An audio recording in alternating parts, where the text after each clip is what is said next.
Ready start.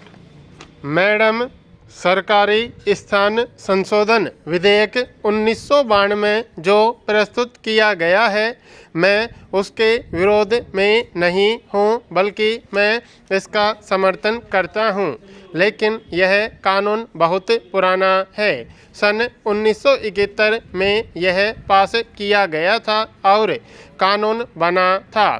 थोड़ा सा परिभाषाओं में और कुछ प्रावधानों में संशोधन किया जा रहा है कि राज्य सरकारों के दिल्ली में और केंद्र शासित प्रदेशों में जो भवन हैं, उनमें अनाधिकृत रूप से जो लोग रहते हैं, उनकी बेदखली के लिए सरसरी तौर से कार्रवाई की जाएगी। इस तरह का संशोधन किया जा रहा है। लेकिन यह जो संशोधन किया जा रहा है, इसमें कोई सख्ती नहीं है, कोई फीस नहीं है, ऐसी मेरी मान्यता है।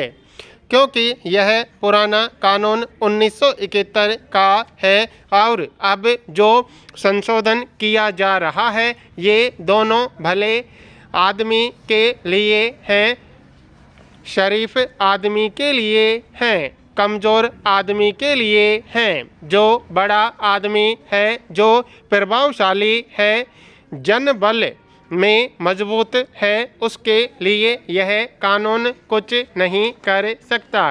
दूसरे, इस संबंध में निवेदन यह है कि जो अधिकारी हैं या मंत्री हैं, माननीय मंत्री जी से मेरा मतलब नहीं है, उनके स्थान पर जो भी मंत्री रहे हों या जो रहेगा, चाहे जिस दल का हो, उसकी नीयत पर निर्भर करता है। मैं बहुत विस्तार में नहीं जाना चाहता।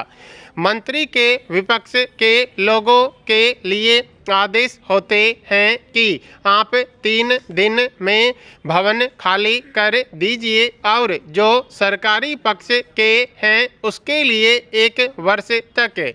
उसके पीछे कभी पत्नी बीमार है, कभी बच्चे की शिक्षा है, इस तरह के अनेक कारण हैं। मैं निवेदन कर रहा था कि इस कानून का न कभी गहराई से पालन हुआ और न मुझे संभावना है कि इसका गहराई से पालन हो सकेगा। अगर माननीय मंत्री जी या इनके बाद जो भी मंत्री रहे, जिस भी दल का हो, अगर इस कानून का गहराई से पालन करे, तब तो इसका कोई लाभ हो सकता है। महोदया, दूसरी चीज़ मैं यह कहना चाहता हूँ कि पूरा सदन जानता है, कानून के जानकार लोग हैं, आप भी हाई कोर्ट के अधिवक्ता हैं और मैंने सुना है कि योग्य अधिवक्ता हैं। इस कानून से लाभ क्या होगा? संविधान का जो अनुच्छेद 226 है, बेदखली की कार्यवाही करने से पहले ही आदमी अनाधिकृत रूप से रह रहा है। मैडम, यह पूरा बिल मैं देख नहीं पाया हूँ, लेकिन जो कुछ देख पाया हूँ उसमें मैंने कहीं भी यह नहीं पाया है कि यह सिविल कोर्ट के क्षेत्राधिकार पर पाबंदी करेगा। हाई कोर्ट का तो संविधान संशोधन आप कर नहीं सकते हैं, आर्टिकल 226 में रोक नहीं लगा सकते हैं, इसलिए इस कानून का कोई लाभ होने वाला नहीं है। इसलिए मैं आपके माध्यम से मंत्री जी से और सरकार से आग्रह करूंगा कि सरकार इस पर गंभीरतापूर्वक विचार करे और जो कानूनी अड़ंगे आने वाले हैं, कानूनी बाधाएं आने वाली हैं, उन बाधाओं का निराकरण करके सरसरी तौर पर आप किस तरीके से बेदखली की कार्यवाही कर सकेंगे। अगर आप गंभीरता से नहीं सोचेंगे और कानून में फिर संशोधन नहीं करेंगे तो इस संशोधन से मेरी राय में कोई लाभ होने वाला नहीं है। दूसरी बात मैं यह निवेदन करना चाहता था कि हमारे माननीय पूर्व वक्ताओं ने कहा कि हमारे मेहमान रहते हैं। यह ठीक है कि माननीय सदस्यों के मेहमान रहते हैं, समस्याएं हैं।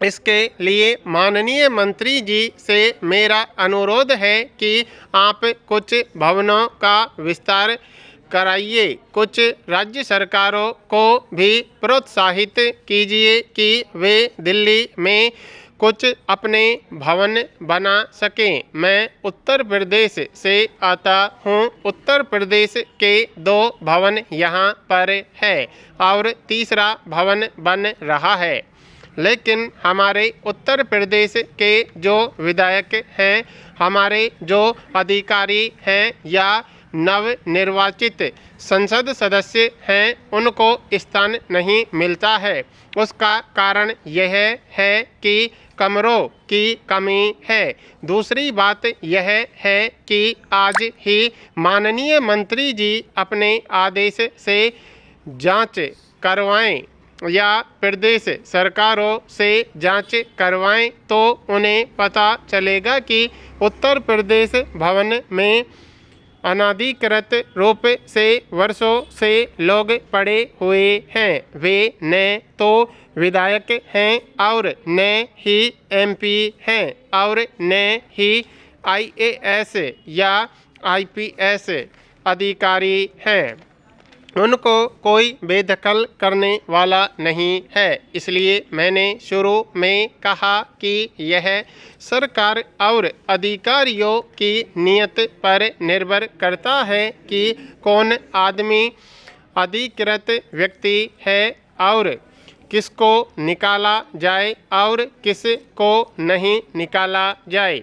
इस मामले पर आपको गंभीरता से विचार करना चाहिए और जैसा मैंने निवेदन किया, माननीय मंत्री जी कुछ भवनों का विस्तार कराएं और इस विधेयक का सख्ती से पालन करवाएं।